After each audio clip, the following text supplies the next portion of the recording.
내에서도 처소마다 환경과 시설의 차이가 많이 납니다. 3천층의 집들은 화려하고 웅장하며 거대한 규모의 복층 구조로 되어 있지요. 이 세상의 어떤 백만장자라도 가히 흉내낼 수 없을 만큼 아름답고 황홀하게 꾸며져 있습니다. 아버지 하나님께서는 3천층의 영혼들에게 왜 이처럼 엄청난 대우를 해 주실까요? 3천층에 들어간 영혼들은 가장 중요한 성결을 이루었기 때문입니다. 시험을 참는 자는 복이 있도다. 이것에 옳다 인정하심을 받은 후에 주께서 자기를 사랑하는 자들에게 약속하신 생명의 면류관을 얻을 것임이니라 했습니다. 3천층에 들어가는 믿음의 4단계는 하나님을 지극히 사랑하는 믿음이지요.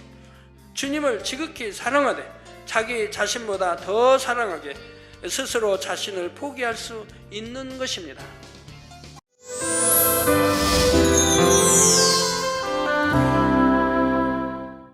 사랑하는 성도 여러분, 시청자 여러분, 오늘부터는 3천층에 대해 설명합니다. 예전에 어떤 분이 천국 간증을 할 때 이런 말씀을 하신 적이 있습니다. 천국의 광경을 처음 본 순간 너무 놀라서 입이 다물어지지 않았다는 것이지요. 그랬더니 옆에 있던 천사가 작은 소리로 입 좀 다무세요 했다고 합니다. 천국의 아름다움은 이 세상의 말로는 다 표현할 수가 없습니다. 천국에 대해 자세히 안다 해도 막상 천국에 가서 직접 보면 정말 입을 다물지 못하게 되지요. 천국의 가장 낮은 처소라 해도 이 세상 어느 곳보다 좋습니다. 그런데 천국 내에서도 처소마다 환경과 시설의 차이가 많이 납니다. 그 중에서도 2천층과 3천층은 가히 천지 차이라 할 만큼 차이가 나지요. 2천층에 사는 성도라도 3천층을 본다면 입을 다무지 못할 정도입니다. 3천층 안에 있는 새 예루살렘은 말할 것도 없고요. 이 시간은 먼저 3천층의 환경에 대해 말씀드리겠습니다. 성도님들은 이 말씀을 통해 천국을 사모함이 더 커지시기를 바랍니다. 그리고 그 사모함으로 3천층도 새 예루살렘도 열심히 침노에 들어가시길 주님의 이름으로 축원합니다. 사랑하는 성도 여러분, 앞서 2천층과 3천층은 모든 것이 현저히 차이 난다 했습니다. 과연 무엇이 어떻게 다른지를 지금부터 말씀드리겠습니다. 먼저 3천층의 집에 대해 말씀드리겠습니다. 화상을 통해 자료 화면도 보세요. 3천층의 집들은 화려하고 웅장하며 거대한 규모의 복층 구조로 되어 있지요. 이 세상의 어떤 백만장자라도 가히 흉내낼 수 없을 만큼 아름답고 황홀하게 꾸며져 있습니다. 저건 최대한 표현한 겁니다만 저거하고 비교할 수 없게 아름답지요. 정원은 아름답고 향기로운 꽃과 나무들로 화려하게 단장되어 있습니다.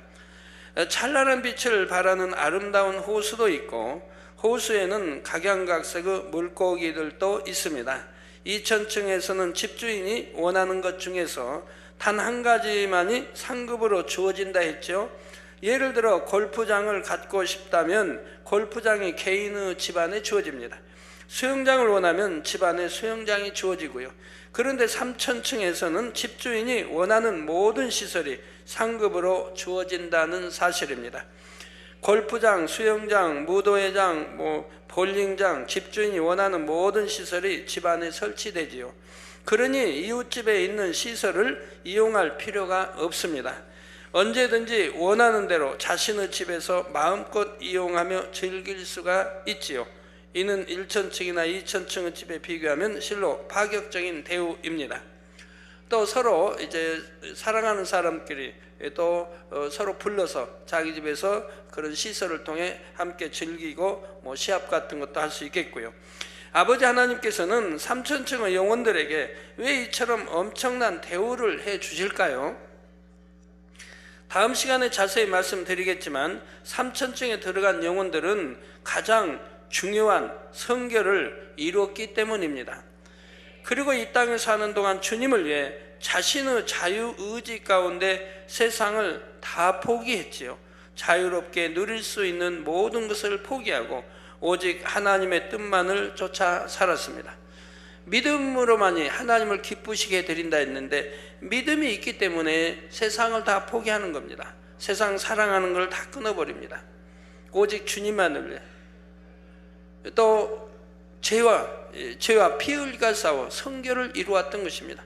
성결되는 게 성령이 하나님이 원하시는 또 기뻐하시는 뜻 아닙니까? 이게 믿음으로 성결을 이뤘습니다. 그래서 삼천층에 들어간 것이죠.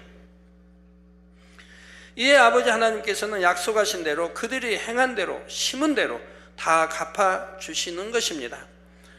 마가복음 10장 29절 30절에 예수께서 가라사대 내가 진실로 너에게 이르노니 나와 및 복음을 위하여 집이나 형제나 자매나 어미나 아비나 자식이나 전토를 벌인 자는 금세 있어 집과 형제와 자매와 모친과 자식과 전토를 100배나 받되 핍박을 겸하여 받고 내세 영생을 받지 못할 자가 없느니라 하셨지요.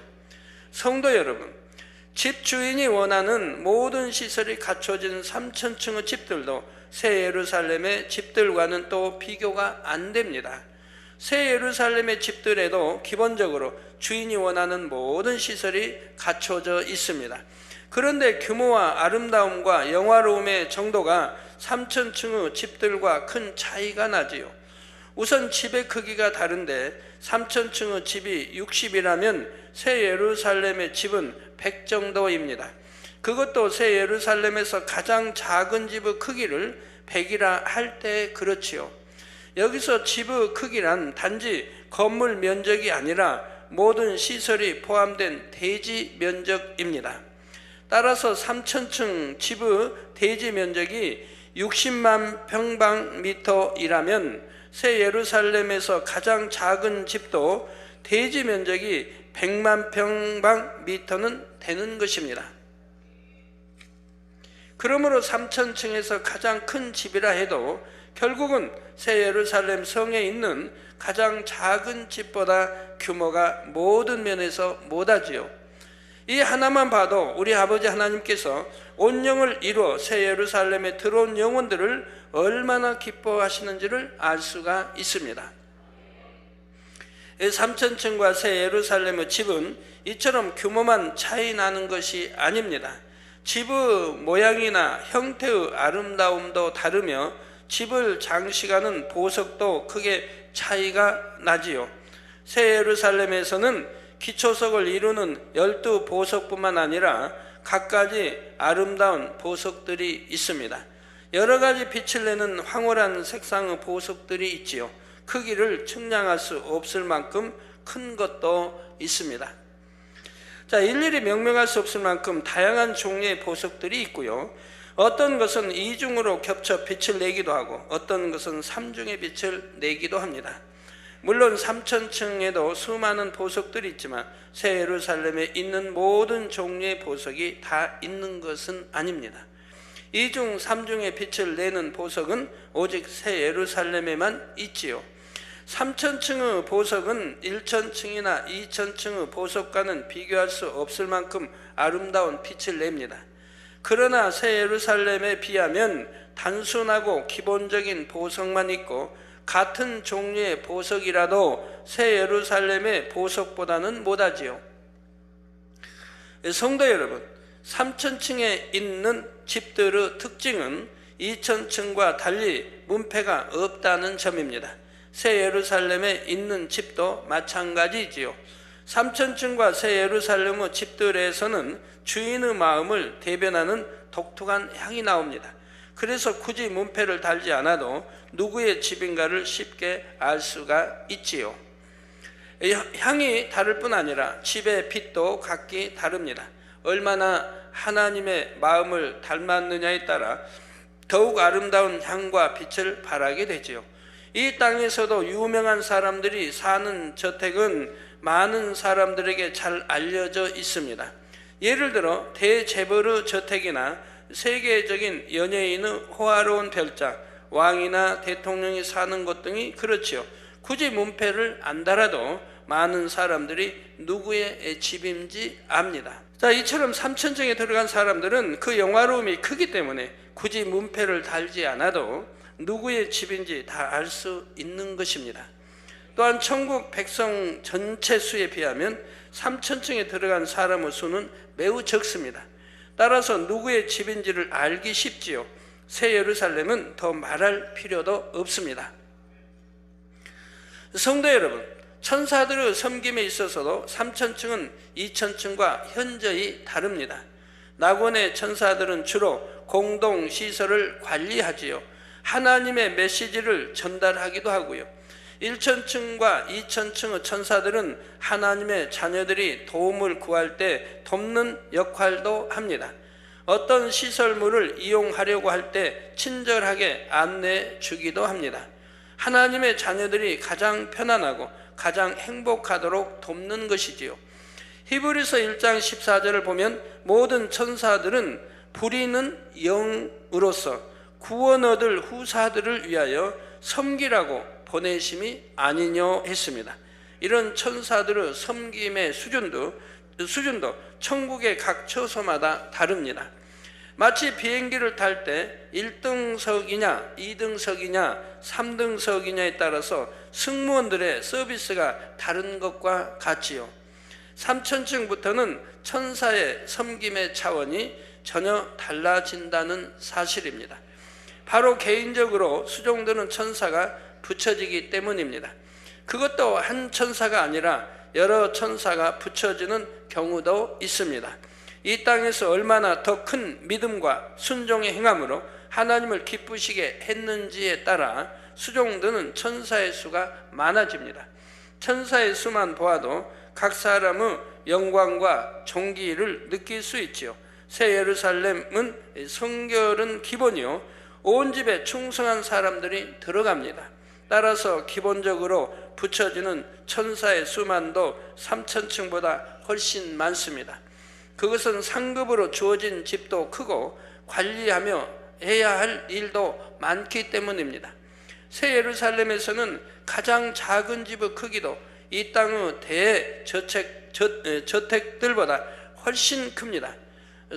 수십만 평방미터를 생각해서는 안 되지요. 이렇게 큰 집을 관리하기 위해서는 얼마나 많은 천사가 필요하겠는지요. 상급으로 주어진 각종 시설과 물건들을 관리하는 천사들도 있어야 합니다. 면류관만을 관리하는 천사도 있어야 하고 옷만을 관리하는 천사도 있어야 하고요. 물론 여러분 상급이 크다면은 면류관도 많고 옷들도 다양하게 많습니다. 얼마나 크게 하나님께 영광 돌렸느냐에 따라 영광 돌릴 때마다 여러분들에게 상급이 주어지는 것입니다. 또 각종 부대시설을 관리하는 각각의 천사들도 필요합니다.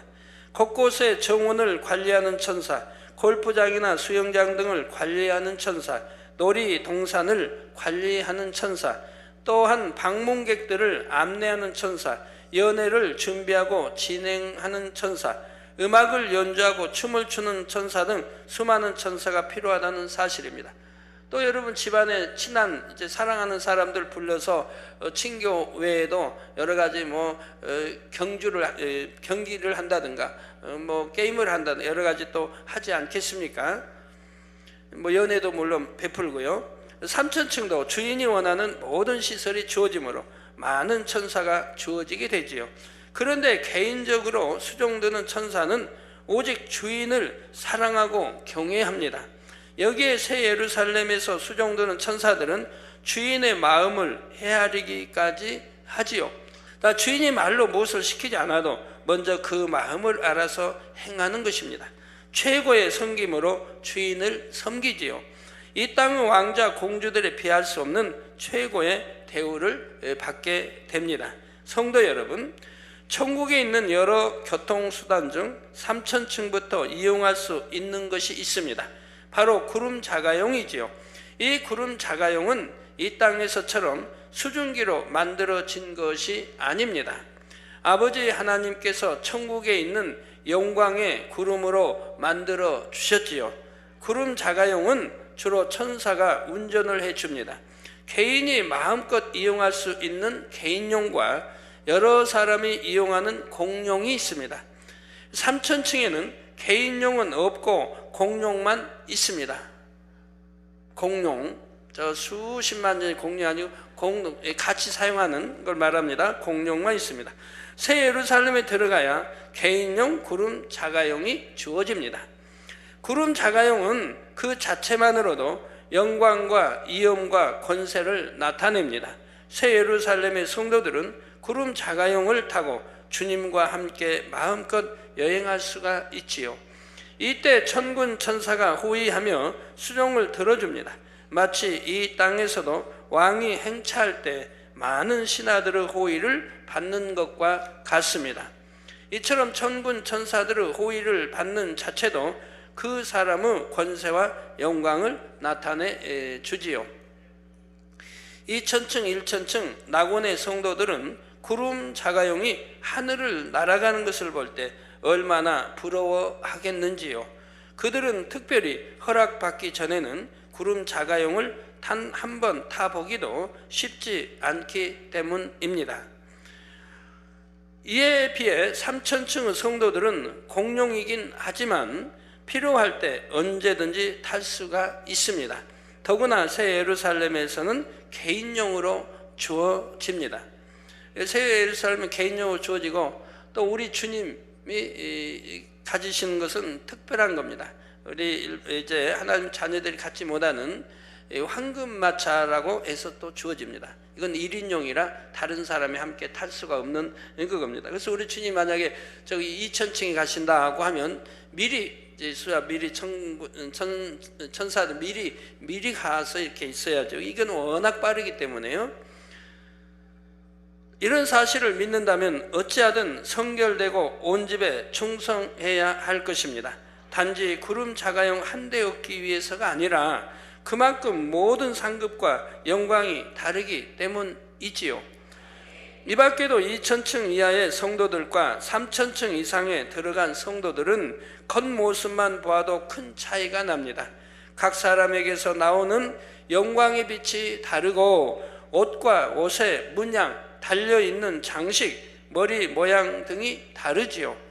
그가 얼마나 주님을 닮아 성결된 사람인지, 얼마나 하나님의 사랑받는 사람인지를 금방 구별할 수가 있습니다. 그러한 특징 중 하나가 바로 여인들의 경우는 머리카락 길이입니다. 천국에서는 남자나 여자나 모두 살짝 웨이브가 있는 금빛 머리카락을 갖게 됩니다. 남자는 모두가 목선 정도까지 내려오죠. 반면 여자들은 성결된 정도에 따라 머리카락 길이가 달라집니다. 고린도전서 11장 15절 전반절에도 만일 여자가 긴 머리가 있으면 자기에게 영광이 되나니 했습니다. 낙원의 여인들은 머리카락 길이가 어깨선에 닿을 정도로 가장 짧습니다. 혹여 낙원에 가실 분은 뭐 없겠지만 그런 생각 있으시면 이 땅에서라도 머리 길러서 이렇게 길게 하고 좀 사셔야죠. 천국 가면 그렇게 못할 테니까. 그러나 우리 성도님들이 낙원 가려고 생각하신 분은 한 분도 안 계시겠죠. 1천층, 2천층으로 갈수록 조금씩 더 길어지고요. 3천층과 새 예루살렘의 여인들은 길고 탐스러운 머리카락이 영광스러운 상급으로 주어집니다. 3천층의 여인들은 머리카락의 길이가 척추 중간 정도까지 이르지요. 새 예루살렘의 여인들은 이보다 긴데 척추 끝까지 이를 정도로 긴 머리카락을 가지게 됩니다. 머리카락의 길이 자체도 영광과 상급이지만 그에 따른 머리 장식품도 달라집니다. 낙원에서는 아무런 장식품도 주어지지 않아 민머리로 다녀야 하지요. 1, 2천층은 각각의 상급에 따라 장식품이 조금씩 더 주어지고요. 그런데 3천층부터 주어지는 머리 장식품은 특별한 의미를 지니게 됩니다. 비유를 들면 왕비나 공주들의 머리 장식은 일반 백성들의 것과 달랐습니다. 그 사람의 신분을 상징하기에 단순한 장식품 이상의 의미가 담겨 있었지요. 삼천층에서 남녀 모두에게 주어지는 머리 장식도 있습니다. 그것은 바로 성경에 나오는 생명의 면류관입니다. 그러니까 이렇게 성경에 이제 이름이 나와 있는 건요. 예를 들어 삼천층에는 생명의 면류관은 동일하게 삼천층 가는 사람은 전부 생명의 면류관은 기본적으로 주어진다 이 말입니다. 그러나 이 생명의 면류관만 딱 주어지는 건 아니에요.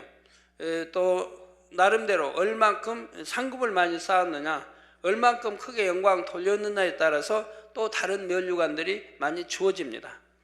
대표적인 것이 이제 생명의 면류관인 것이고요. 자, 하나님께서는 삼천층에서 주어지는 면류관에 왜 이런 이름을 붙이셨을까요? 그것은 삼천층에 들어온 영혼들이 주를 위해 자신의 생명을 드리는 시험을 통과했기 때문입니다. 이 세상에서도 자격시험을 통과하면 자격증이 주어집니다. 이처럼 주를 위해 생명을 바치는 시험을 믿음으로 통과한 사람만이 생명의 면류관을 받을 수가 있지요. 바로 오늘 본문 야고보서 1장 12절을 보면 시험을 참는 자는 복이 있도다. 이것에 옳다 인정하심을 받은 후에 주께서 자기를 사랑하는 자들에게 약속하신 생명의 면류관을 얻을 것임이니라 했습니다. 시험을 참는 자는 복이 있다. 왜 복이 있는가? 이것에 옳다 인정하심을 받은 후에 주께서 자기를 사랑하는 자들에게 약속하신, 사랑하는 자들에게, 우리가 생명의 면류관, 즉 이제 삼천지에 들어간 사람은 뭐라고 했죠?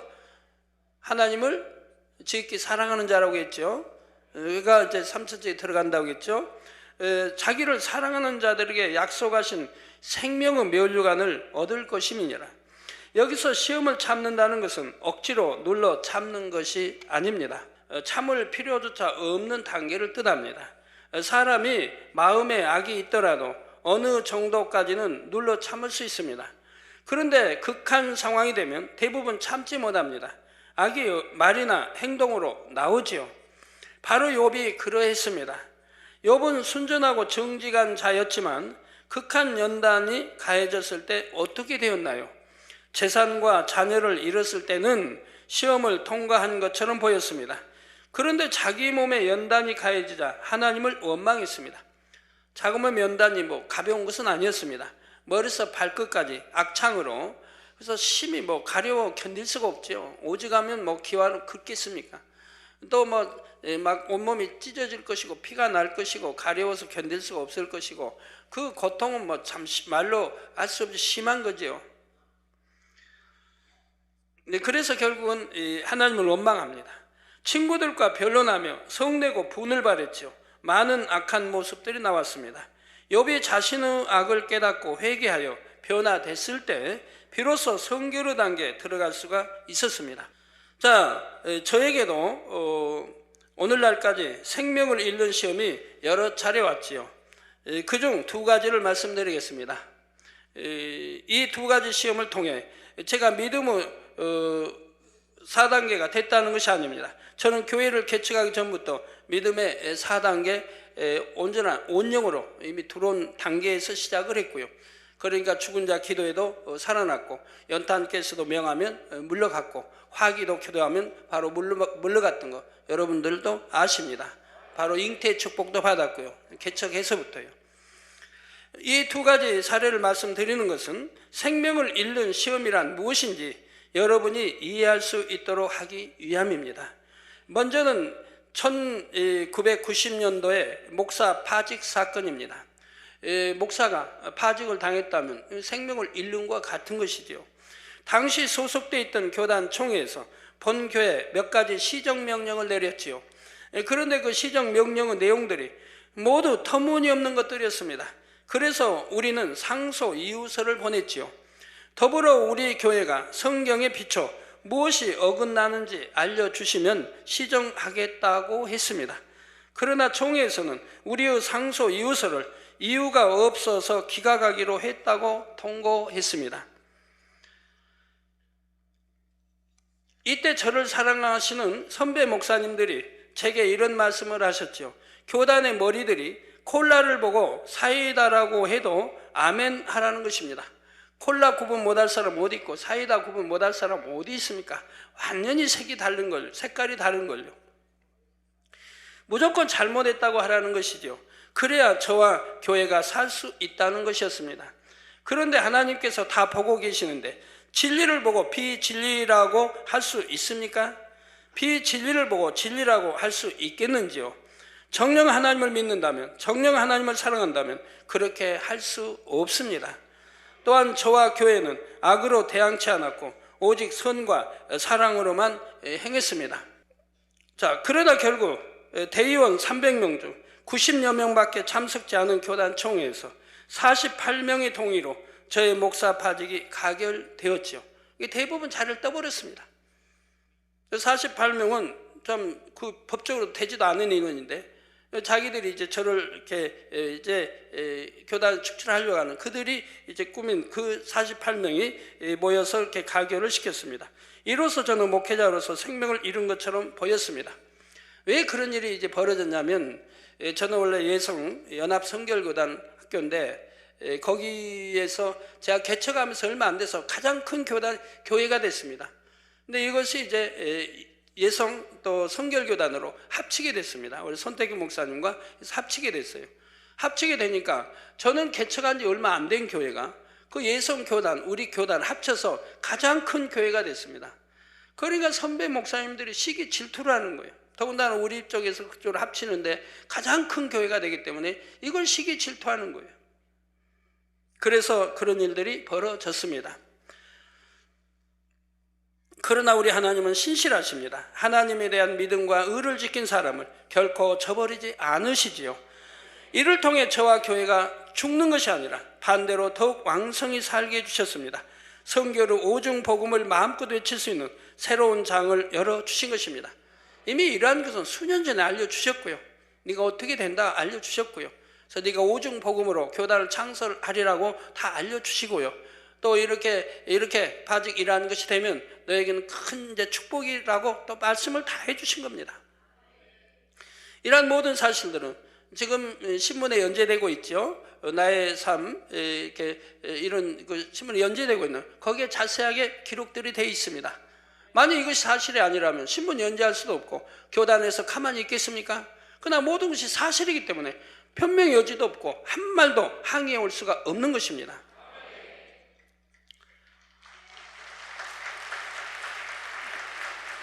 두 번째, 생명을 잃는 시험은 1992년에 있었습니다. 바로 엄청난 양의 피를 흘렸던 일이죠. 1992년 6월 13일 토요일 날 첫 피를 흘리게 됐습니다. 그때 병원에 가서 간단한 조치만 받으면 되는 상황이었습니다. 그런데도 저는 세상을 의존하지 않고 오직 하나님께 모든 것을 맡겼지요. 저 병원에 가면 간단하다고 하는 것은 코에 흐르는 피를 지혈시키면 된다 이 말입니다.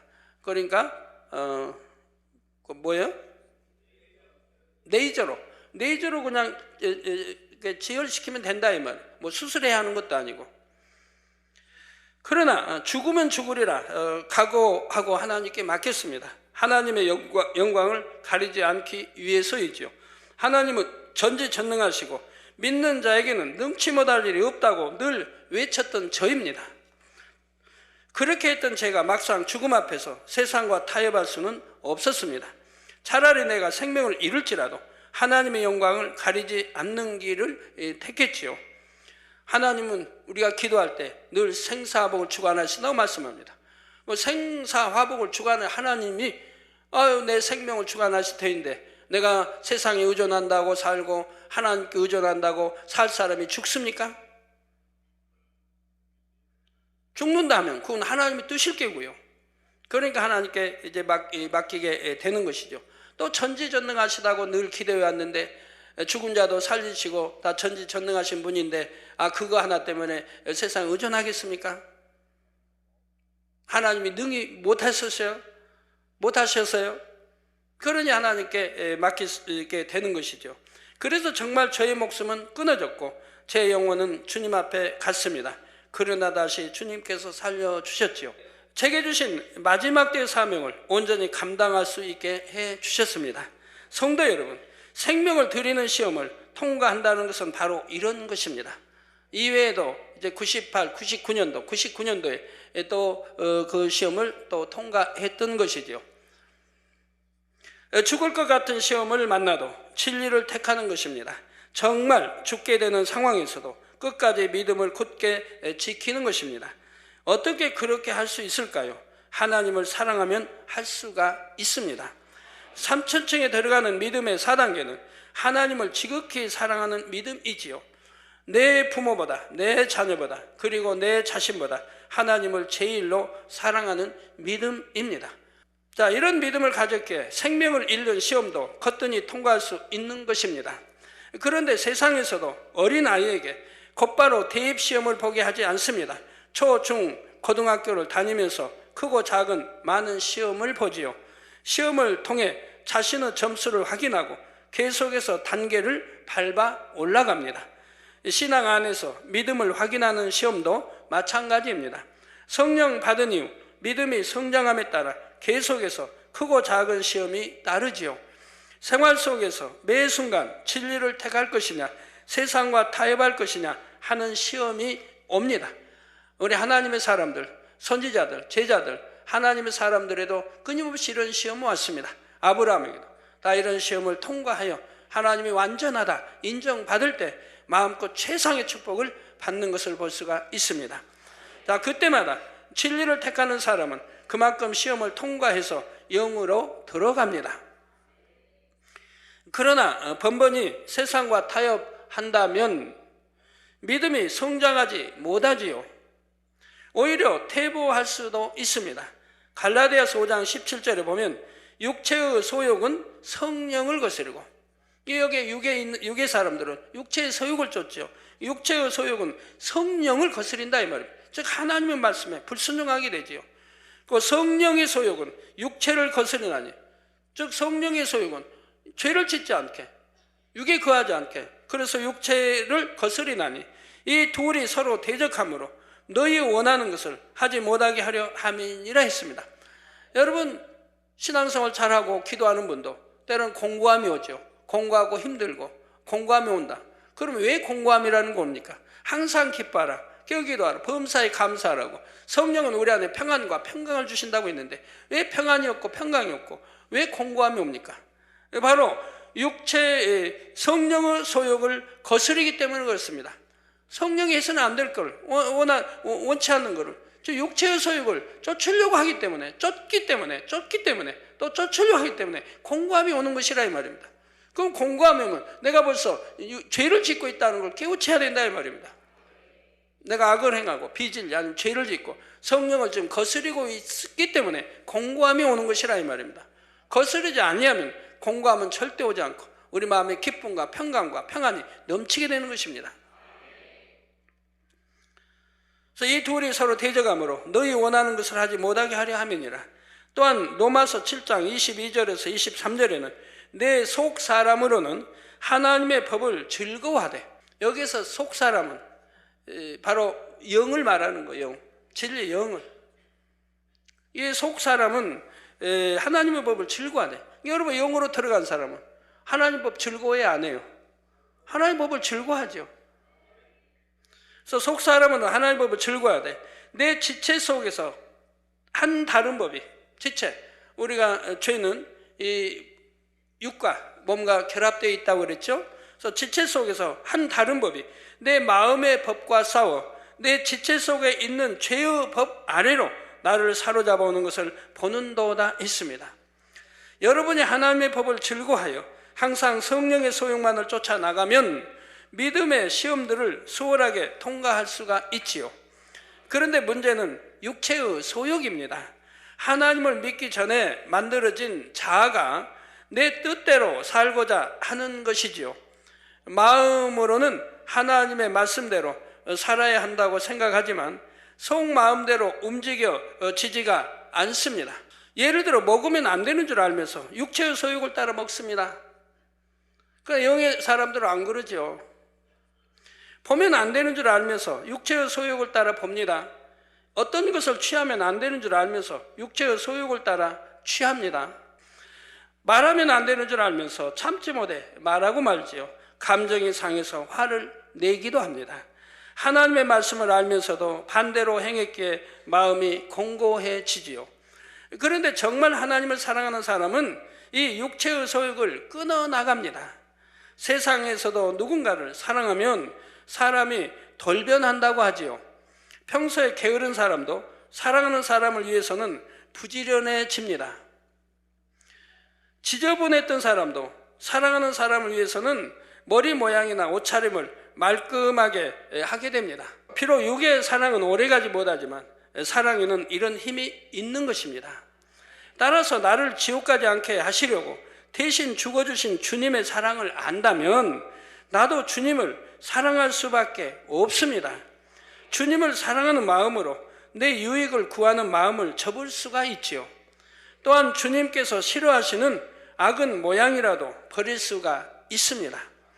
모든 상황 속에서 내 원대로 살고자 하는 자기를 죽이는 것입니다.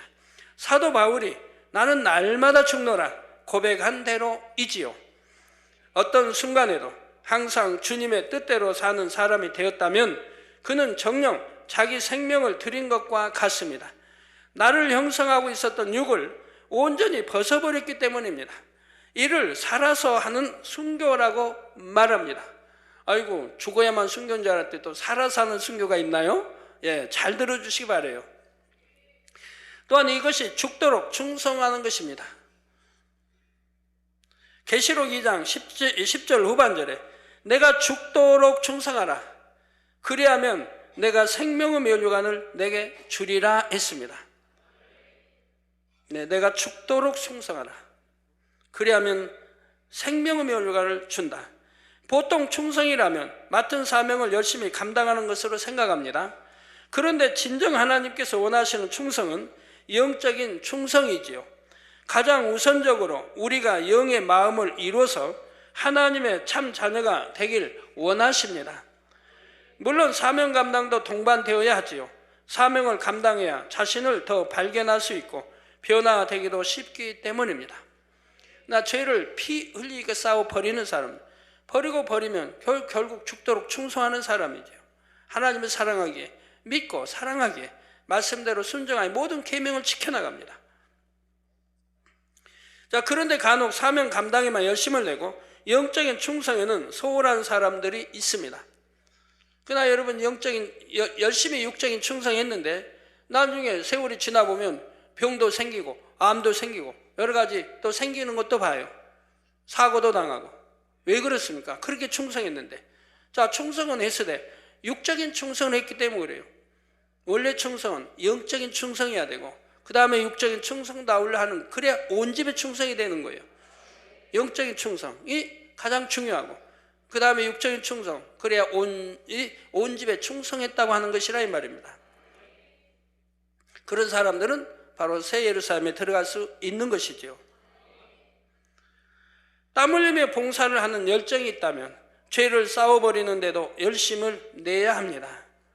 마음에 남은 죄성들을 늘 체크해야 하지요. 그리고 그것을 뽑아내기까지 불같이 기도해야 합니다.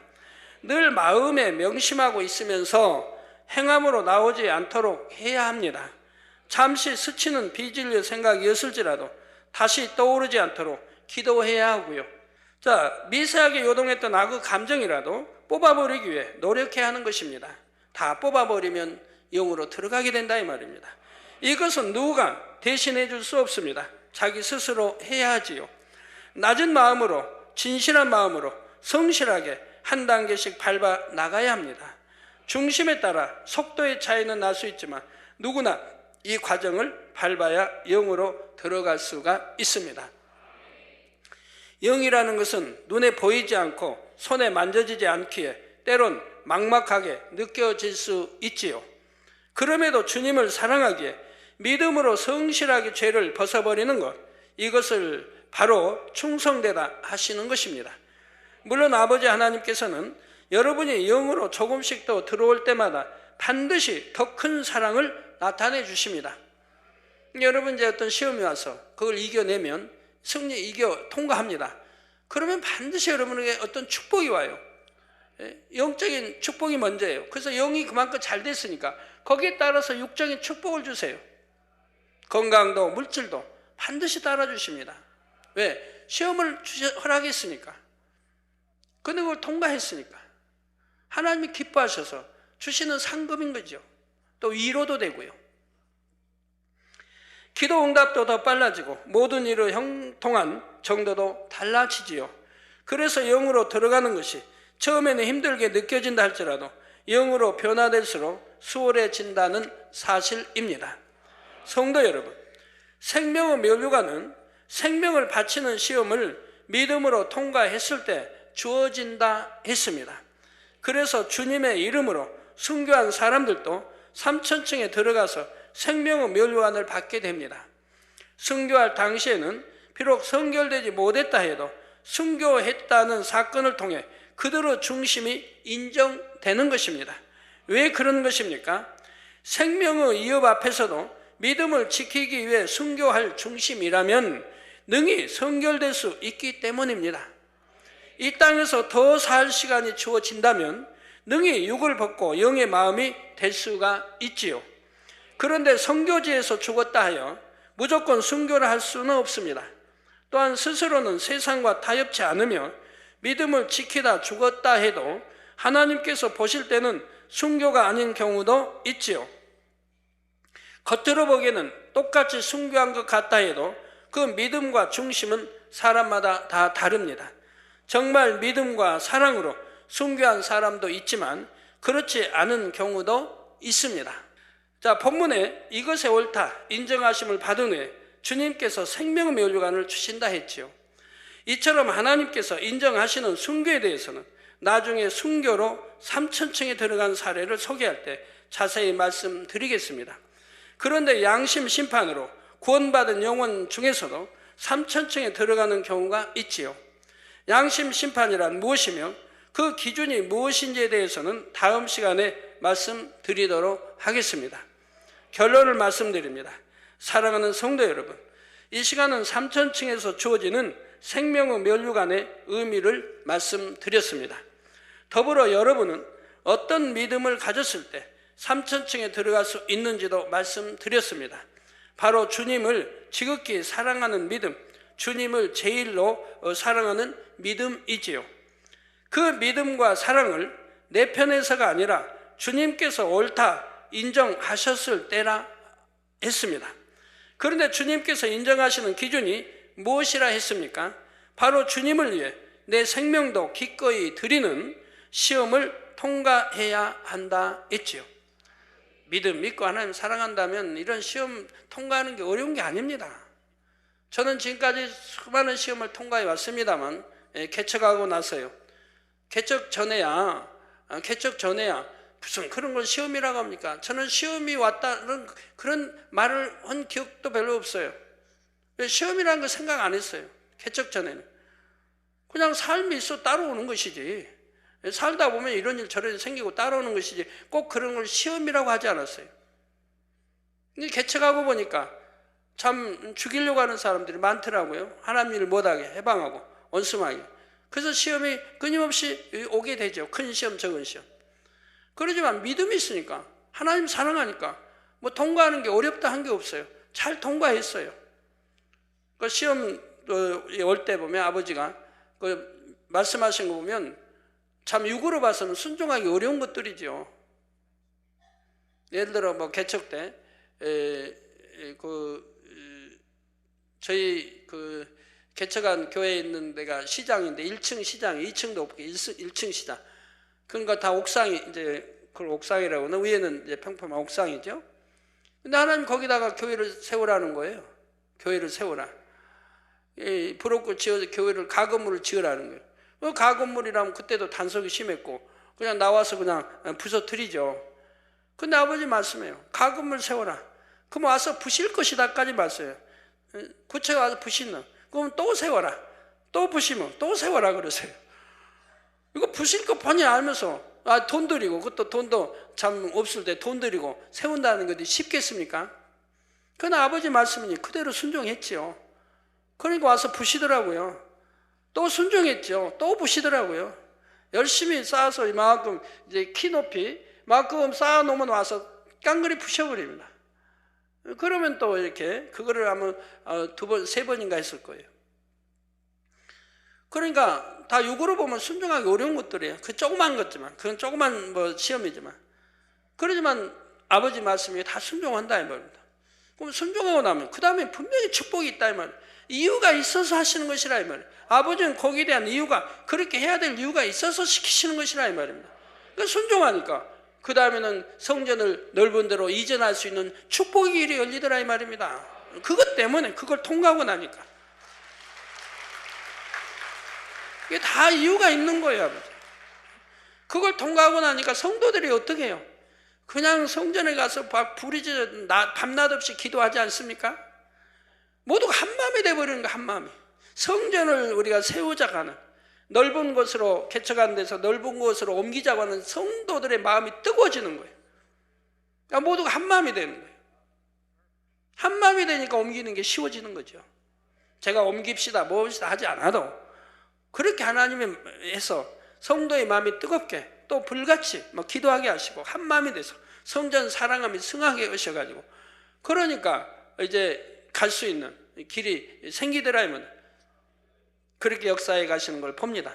또 우리가 갈 수 있는 그곳에 또 하나님이 예배를 그렇게 하시고요. 마태복음 10장 39절에도 자기 목숨을 얻는 자는 잃을 것이요 나를 위하여 자기 목숨을 잃는 자는 얻으리라 했습니다. 물론 심한 박해에도 굴하지 않고 신앙을 지키다가 순교했다면 이는 정말 생명을 드린 것입니다. 그런데 살아서 하는 순교도 있다 했죠. 바로 내 자아를 온전히 죽이고 오직 성령의 소용만을 쫓는 것입니다. 바로 영으로 들어간 것이죠. 영으로 들어가기까지 얼마나 많은 참 피 흘림이 있었습니까? 죄를 싸워 버리기 위해서 얼마나 많은 피 흘림이 있었고 얼마나 많은 핍박도 다 이겨냈고요. 그리고 악은 모양을 버리고 진리로 영으로 일고 영으로 들어갔지 않습니까? 그러니 당연히 생명의 면류관이 주어지지 않겠습니까?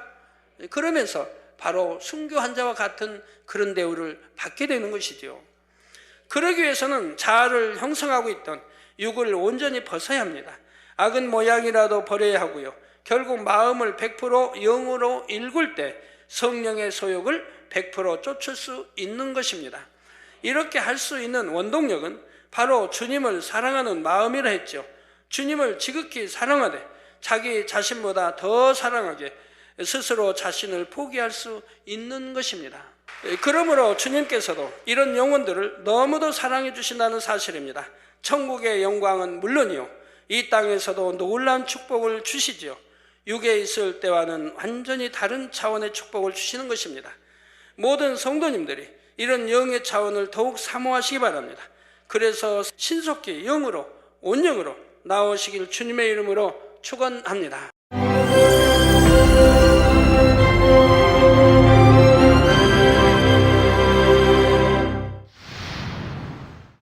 할렐루야. 전능하신 사랑의 아버지 하나님, 이 시간 기도받는 모든 성도님들 위해 안수하여 주옵소서. GCN 방송 시청자들이 인터넷과 화상을 통해 기도받는 지교회와 지성전 그리고 전 세계 하나님의 자녀들 위에도 시공간을 초월하여 역사하여 주시기를 원합니다. 믿어지는 믿음을 주시고 부정적인 생각과 의심의 세력을 물리쳐 주옵시며 모든 시험 환난도 물리쳐 주옵소서. 머리부터 발끝까지 오장육부 뼈 마디마디 온몸의 신경 조직 세포 등 아픈 곳마다 성령의 불로 태우시고 근본의 빛으로 역사하여 주옵소서. 예수 그리스도의 이름으로 명하노니 원수마귀 사단 모든 질병 균 연약함아 물러가라. 빛이여 임하라. 모든 불치 난치병도 성령의 불로 태워 깨끗게 하여 주옵소서. 말라리아를 비롯한 모든 풍토병도 물리쳐 주옵소서. 감기, 기침, 열, 몸살, 독감 등 각종 유행성 질병도 다 물러가라. 어떠한 유행성 질병균도 틈타지 않게 지켜 주옵소서. 위암, 폐암, 간암, 유방암, 자궁암, 대장암, 피부암 등 각종 암과 에이즈, 백혈병, 뇌졸중, 고혈압, 저혈압, 심장병, 폐병, 위장병, 당뇨, 부인병, 피부병, 갑상선 질환과 모든 염증도 깨끗게 하여 주옵소서. 소아마비, 중풍, 관절염, 디스크도 온전케 하여 주옵소서. 요통, 두통, 신경통을 비롯한 모든 통증은 사라질지어다. 간질, 자폐증, 우울증, 조울증, 노이로제 등 모든 정신질환도 물러가라. 모든 마비된 것도 풀어지고 일어나 걷고 뛸지어다. 눈도 잘 보이게 하옵시고 귀도 잘 들리게 하여 주옵소서. 소경은 눈을 뜨고 기머거리는 들으며 벙어리는 말할지어다. 각종 사고, 후유증도 깨끗게 하시고 부러진 뼈도 붙여 주옵소서. 화상 입은 것도 온전케 하옵시고 화기암 물러가라. 열도 물러가라. 아버지 흉터 나지 않게 역사해 주시기 원합니다. 마약을 비롯하여 각종 약물과 독극물, 중독도 깨끗함을 입을지어다. 죽은 신경과 세포가 살아나며 죽은 자도 살아나게 하여 주옵소서. 잉태의 축복도 주시기를 원합니다. 잉태의 축복을 받으라. 예수 그리스도의 이름으로 명하노니 원수마귀 사단아, 하늘 공중 곳에 잡은 악의 영들아 물러가라. 그의 사자들도 물러갈지니라. 이 땅의 악한 영, 더러운 영, 거짓되고 간사한 영, 의간질하고 미혹하는 모든 어둠들은 물러가라. 모든 흉악의 결박을 풀고 어둠아 물러가라. 빛이여 임하라. 아버지 하나님, 부르짖어 기도할 수 있는 능력을 주시고 죄를 버리고 성결될 수 있는 능력을 주옵소서. 영원히 잘됨같이 범사에 잘되게 하시고 가정의 복음화도 이루어 주시기를 원합니다. 한 주간도 모든 사고와 재앙으로부터 지켜주시고 불통이 없는 형통한 삶을 살 수 있도록 축복해 주옵소서. 성령의 불담으로 천군 천사와 주님의 불꽃 같은 눈동자로 모든 하나님의 자녀들과 가정, 일터, 사업들을 지켜주시기를 원합니다. 학생들에게 지혜와 명철을 더하시고 공부할 수 있는 뜨거운 마음과 열정도 더하여 주옵소서. 마음과 생각을 세상에 빼앗기지 않도록 지키시고 하나님을 뜨겁게 사랑하는 학생들로 축복하여 주옵소서. 하나님의 자녀들이 먹으나 마시나 입으나 무엇을 하든지 하나님 앞에 영광 돌리는 삶이 되게 축복하여 주시기를 원합니다. 나는 하나님을 만났노라, 체험했노라, 응답 받았노라, 축복 받았노라, 간증하는 입술이 되게 역사하여 주옵소서. 아버지 하나님 감사합니다. 홀로 영광 받으옵소서.